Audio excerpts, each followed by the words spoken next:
Hi friends, ಹೇಗಿದ್ದೀರಾ? ಎಲ್ಲರೂ ಚೆನ್ನಾಗಿದ್ದೀರಾ ಅಂದ್ಕೊಳ್ತೀನಿ.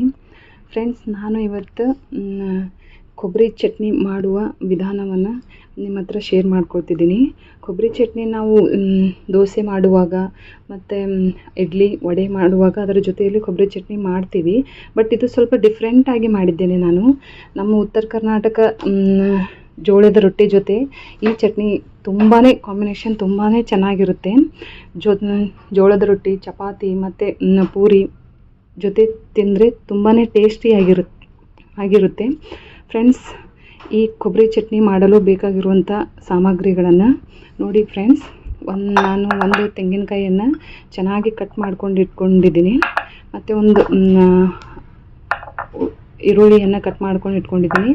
ಸ್ವಲ್ಪ ಶೇಂಗಾ ಮತ್ತು ಕಡಲೆಬೇಳೆ ಮತ್ತು ಎಣ್ಣೆ, ಒಂದು 5 ಇಲ್ಲ 6 ಹಸಿಮೆಣಸಿನಕಾಯಿಯನ್ನು ಕಟ್ ಮಾಡ್ಕೊಂಡು ಇಟ್ಕೊಂಡಿದ್ದೀನಿ. ಒಂದು ಹಿಡಿಯಷ್ಟು ಕೊತ್ತಂಬರಿ ಸೊಪ್ಪು ಮತ್ತು ಅರಿಶಿನ, ರುಚಿಗೆ ತಕ್ಕಷ್ಟು ಉಪ್ಪು, ಜೀರಿಗೆ ಮತ್ತು ಸಾಸಿವೆ. ಇಷ್ಟು ಸಾಮಗ್ರಿಗಳಿಂದ ನಾನು ಇವತ್ತು ಕೊಬ್ಬರಿ ಚಟ್ನಿಯನ್ನು ಮಾಡ್ತಾ ಇದ್ದೀನಿ ಫ್ರೆಂಡ್ಸ್. ಮೊದಲಿಗೆ ಒಂದು ಮಿಕ್ಸಿ ಜಾರನ್ನು ತಗೊಳ್ಳಿ. ಇದರಲ್ಲಿ ಕಟ್ ಮಾಡ್ಕೊಂಡು ಇಟ್ಕೊಂಡಿರುವ ತೆಂಗಿನಕಾಯಿಯನ್ನು ಹಾಕೊಳ್ಳಿ. ಈಗ ಹಸಿಮೆಣಸಿನಕಾಯಿಯನ್ನು ಹಾಕೊಳ್ಳಿ.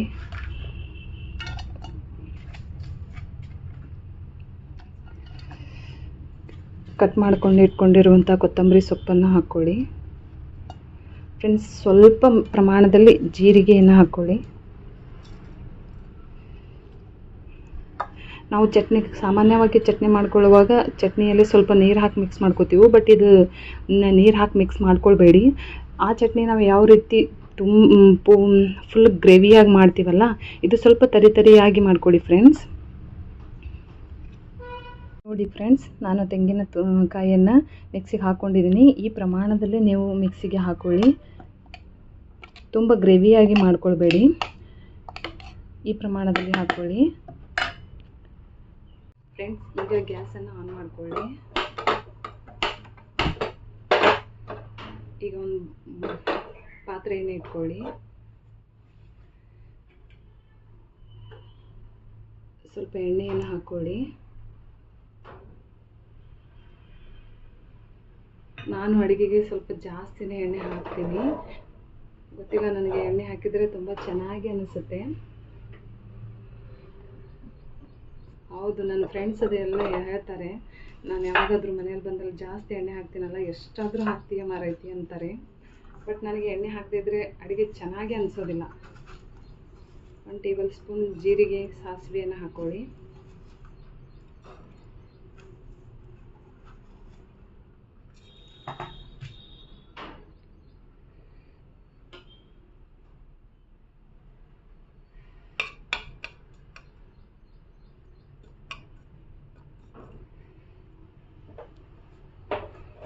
ತೆಂಗಿನಕಾಯಿ ಚಟ್ನಿ ನಮ್ಮ ಮನೆಯಲ್ಲಿ ತುಂಬಾ ಮಾಡ್ತೀವಿ. ನಮ್ಮ ಮನೆಯಲ್ಲಿ ಎಲ್ಲರಿಗೂ ತುಂಬ ಇಷ್ಟ.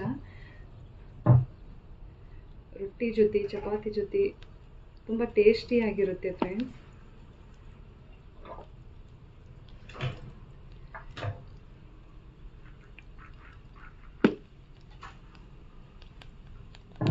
ತೆಗೆದಿಟ್ಕೊಂಡಿರುವಂಥ ಕಡಲೆಬೇಳೆಯನ್ನು ಹಾಕೊಳ್ಳಿ.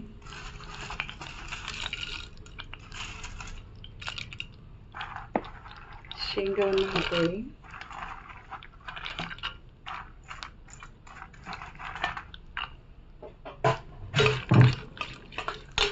ಫ್ರೈ ಮಾಡ್ಕೊಳ್ಳಿ ಚೆನ್ನಾಗಿ.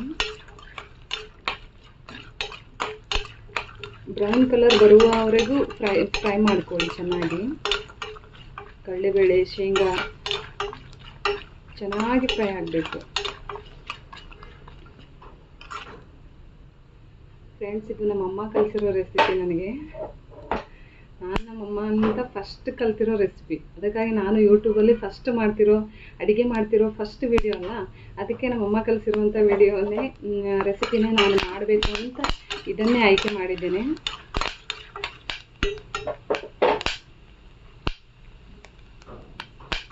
ಉಳ್ಳಾಗಡ್ಡಿ ಹಾಕ್ಕೊಳ್ಳಿ.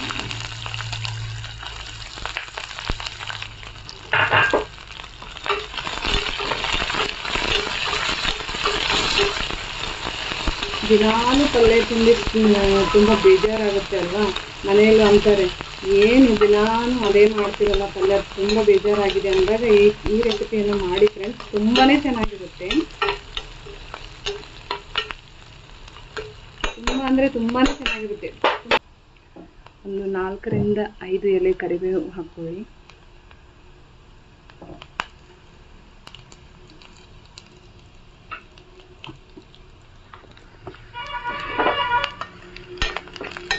ನೋಡಿ ಫ್ರೆಂಡ್ಸ್, ಬ್ರೌನ್ ಕಲರ್ ಆಗ್ತಾ ಇದೆ.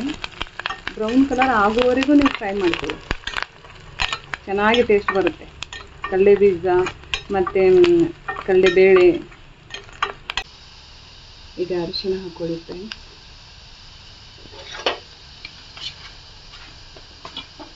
ರುಚಿಗೆ ತಕ್ಕಷ್ಟು ಉಪ್ಪು.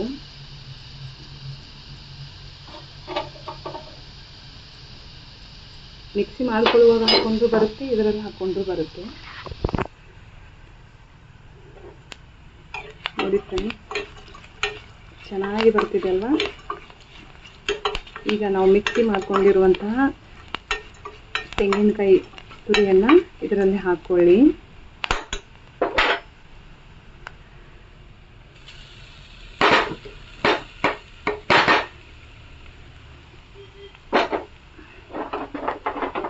ಚೆನ್ನಾಗಿ ಮಿಕ್ಸ್ ಮಾಡ್ಕೊಳ್ಳಿ. ಮೀಡಿಯಂ ಫ್ಲೇಮಲ್ಲಿ ಇಡಿ ಗ್ಯಾಸ್.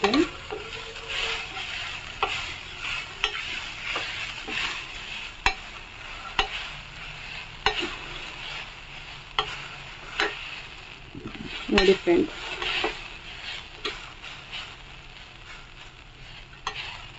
ಗ್ಯಾಸ್ ಆಫ್ ಮಾಡಿ. ತುಂಬಾ ಚೆನ್ನಾಗಿ ಬರುತ್ತೆ.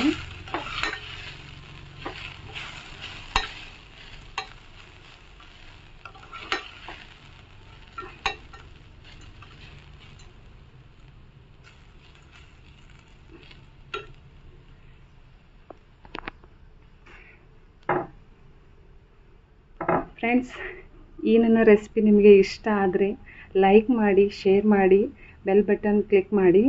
ನಿಮಗೆ ಹೇಗೆ ಅನಿಸ್ತು ಅಂತ ಕಮೆಂಟ್ ಮಾಡಿ ಫ್ರೆಂಡ್ಸ್. ನೀವು ಕೂಡ ಮನೆಯಲ್ಲಿ ಈ ರೆಸಿಪಿಯನ್ನು ಒಂದು ಸಾರಿ ಟ್ರೈ ಮಾಡಿ ನೋಡಿ, ತುಂಬಾ ಇಷ್ಟ ಆಗುತ್ತೆ ನಿಮಗೆ.